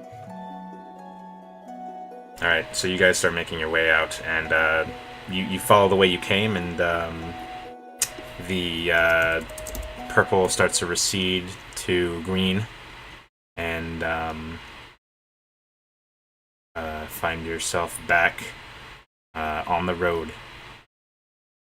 Well, that was entirely strange. Interesting it was. It ended better. Alright. So,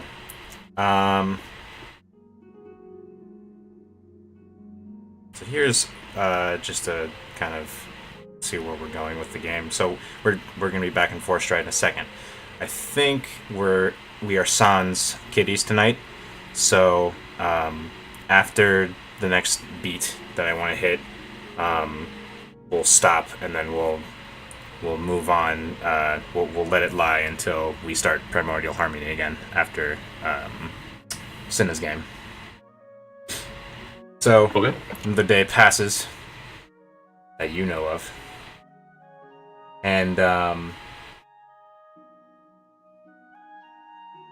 guys find yourselves at the gates of 4th Stride.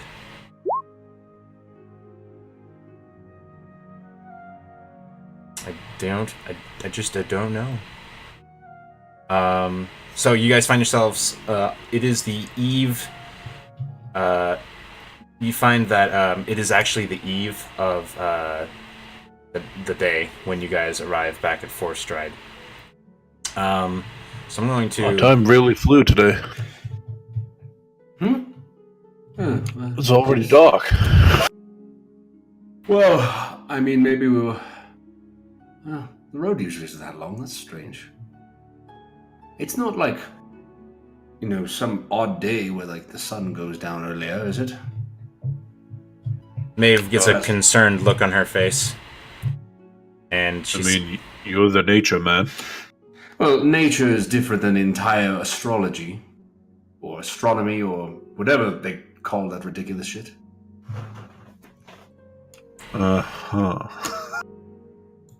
So you guys are at the gate, and Maeve sort of looks at one of the guards who kind of just nods in your direction, acknowledges that you're not monsters, and, lets you through. She says... Little does he know. She says, oh god, I can't summon the accent again. She asks, you hear her ask... Hey, y'all. Hey, y'all. What day it is today? Yeah, thank you, Jesus. She says that, and the guard says,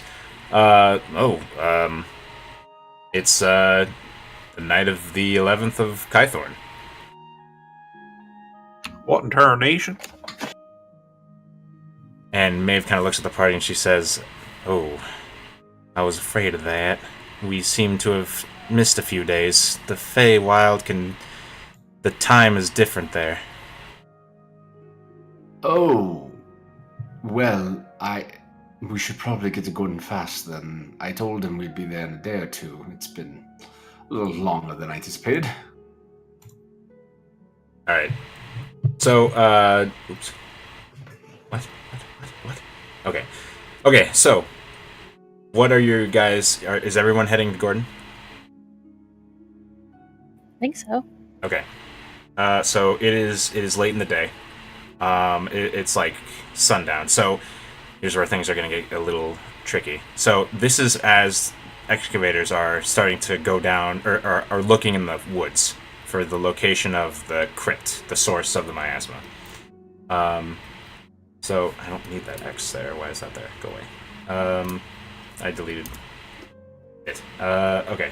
So, oh my god. Okay. So you guys show up. I need to get Ignacio on there. You guys show up at Gordon's, or the Way Shield's,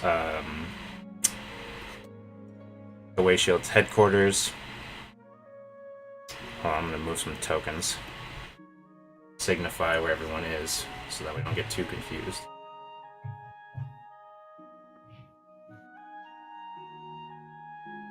Okay.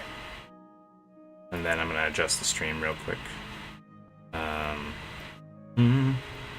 Cool. Okay. So you guys go to the Way Shield headquarters. And you enter.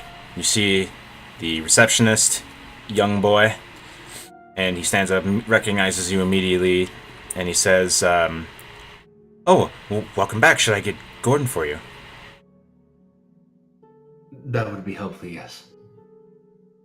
He stands up, walks over, knocks on Gordon's door from the little hallway you can see, and he opens the door and he says, "Sir, your auxiliary, what'd you call him again? My task force?" And the boy says, "Oh yes, they're here." And a few seconds later, Gordon comes out, walks to the entryway, and he says, "Well, welcome back. Seemed to take you a while." It most certainly did, for the weirdest of reasons. "Well, what did you find up there?" I began pulling out the paperwork and handing it over. It appears a man named Dimitri was in contact with the person that was leading the Feathergale. The Feathergale weren't present when we arrived. At least, not most of them. It appears a cult has control of the tower, or did until we did what we do in most of your missions. He looks it over. So that's what happened to his letters. And pause. By the way, you all did talk to Dimitri directly, so you knew he was sending him letters. Do you not remember that? That's why we have the skiff. Yeah. Okay. All right. Cool. So Gordon. I don't know if he knows Dimitri. Well, I think you learned his name though, right? Yeah, but I don't know if Gordon knows Dimitri. Oh. Okay. A man named Dimitri, and I handled the thing. Okay. Right. So Gordon. Gordon says, well, good work. There's a few more tasks I can assign to you, but it's getting quite late. If you want to take a load off in a civilized area and rest up, and tomorrow morning I'll have a different assignment for you. Unless you had other business. Well, I am perfectly fine with the arrangements as is. Perhaps you should talk to Snow and Ignacio. I believe Ignacio is very happy with the situation. And I begin walking out of the room. He looks to Snow and Ignacio. And he says to Ignacio, Oh, you found them. Good. I was hoping you'd meet up and roll it. Yes, unfortunately, the rest of the people I left with decided to quit and cower off. Oh, that's a shame. Do you have their badges? No, they didn't give them to me. He kind of furrows his brow and he says, They joined the roller guard, though, so they shouldn't be too hard to recover. Oh, not too hard at all. I'll send a runner. He looks to Snow. He says, he gestures to the door where Chaticus just walked out of. I believe Chaticus covered just about everything. Oh. I need to attend to my temple. Alright then. Oh yes, who's this young man with you? He gestures to Yisik. He is my disciple. He was a member of the cult, but he has been forgiven in the eyes of our goddess.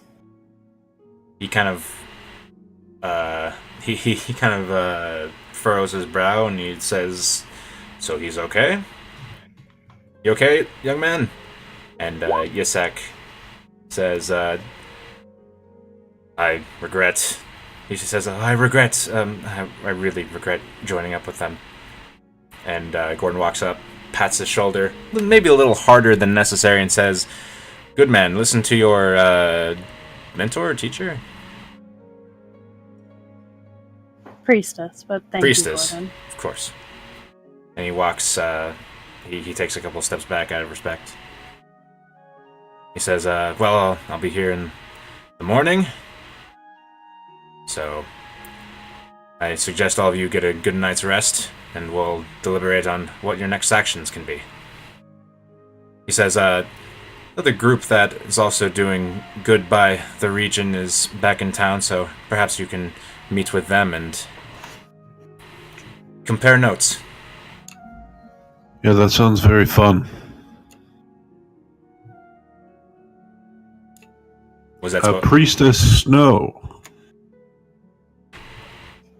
Snow rolls her eyes and turns back at Ignacio. Yes. Does your parish accept donations? We do.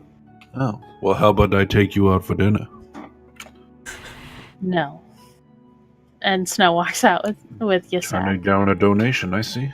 Yisak kind of like looks back at Ignacio, like not like the look on his face is like, how could anyone be so bold, kind of thing, and then just turns back with Snow. So as we're walking to the temple, just say to Yisak, you will need to posture yourself in front of Our Lady. Make sure that you say your prayers. of course, Snow. So just real quick, what is Bit doing?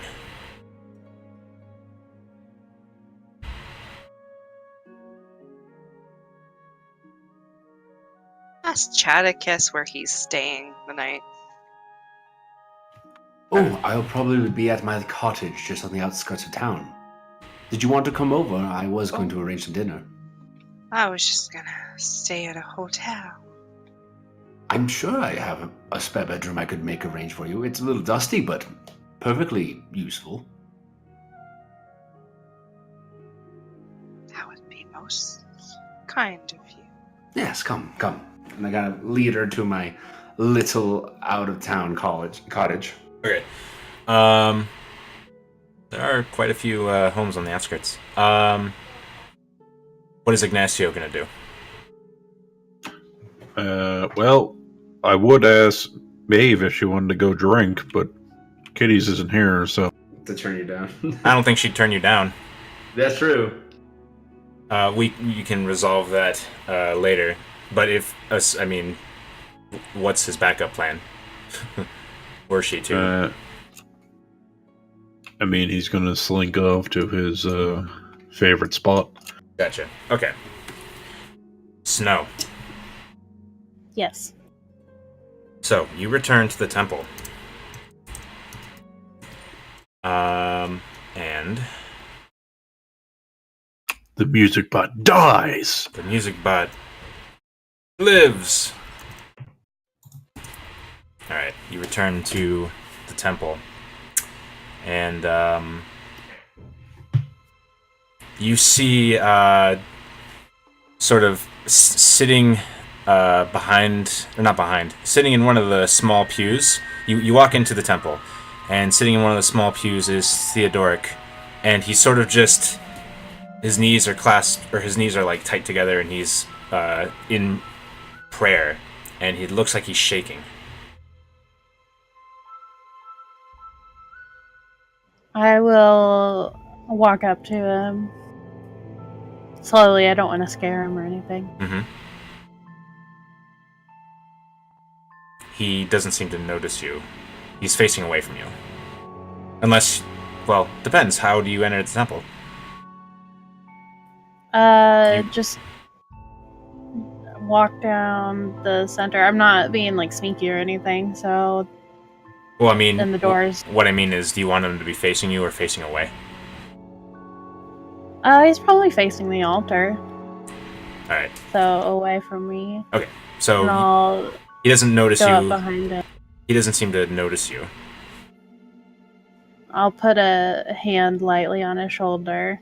And he turns around. Oh, Snow! Kalehold came. And? So he starts telling you a story, and we're going to do this in a similar, like, flashback cinematic, because I like those. So, in the dead of night, Kalehold approaches the small chapel.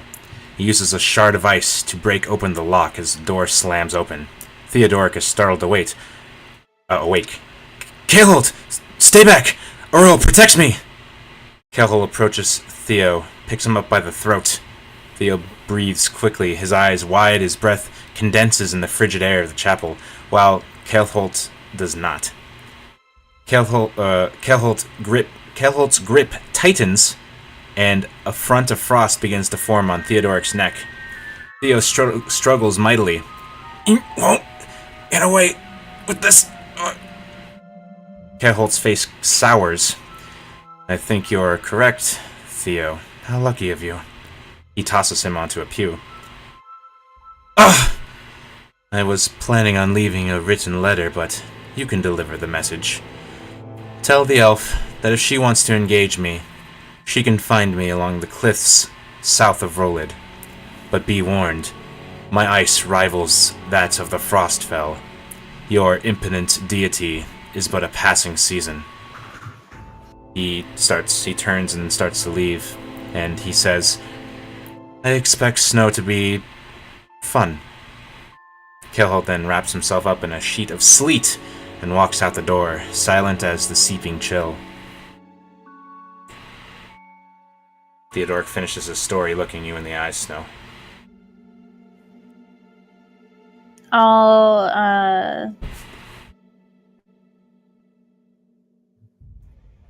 I will put my hands on his face. And does he have like bruising around his neck or anything? He does. I will cure wounds him and tell him, thank you for telling me, Theo. Kaleholt will get what's coming to him. He nods and he kind of leans forward, sort of against her hands.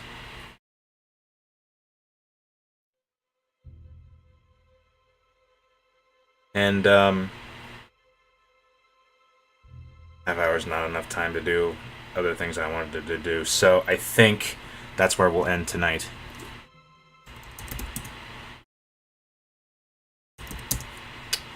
So, Joy, if you're watching,